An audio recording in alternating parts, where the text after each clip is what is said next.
Hey there, welcome back to my vlog this week. I'm Taylor and today we're diving into the cultural fusion theory of human communication theories, which is in chapter 11 of our text. Enjoy the vlog. It's important to note that every aspect of communication is affected by culture.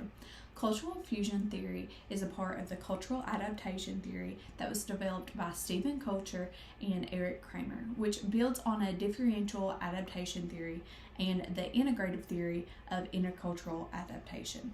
According to the text, the authors use the term cultural fusion to describe the process in which immigrants and other newcomers adapt certain characteristics of the dominant culture, which retaining components of their own cultural identities. The theory has 7 theoretical assertions. The first is that the cultural fusion involves both acculturation and cultural maintenance.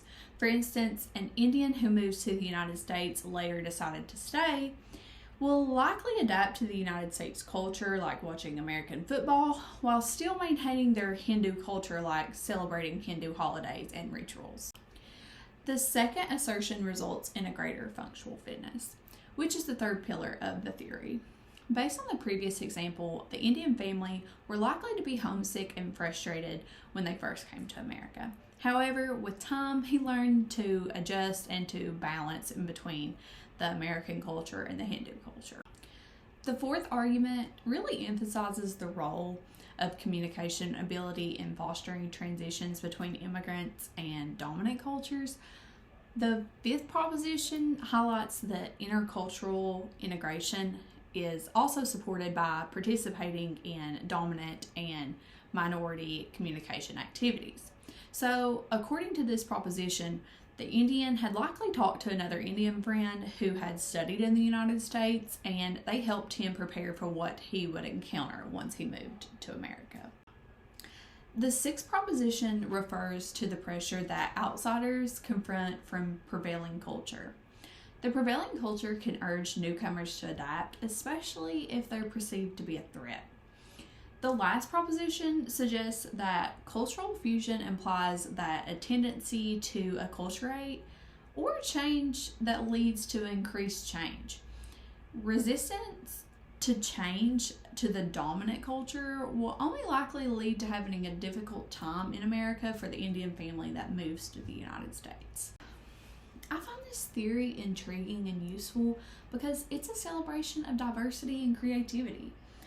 It really recognizes that cultures are not static about constantly evolving through interactions with one another.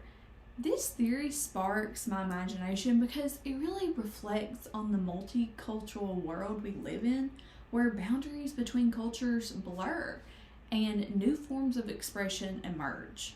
Looking ahead, if I were to utilize this theory in my own research, the possibilities are really endless.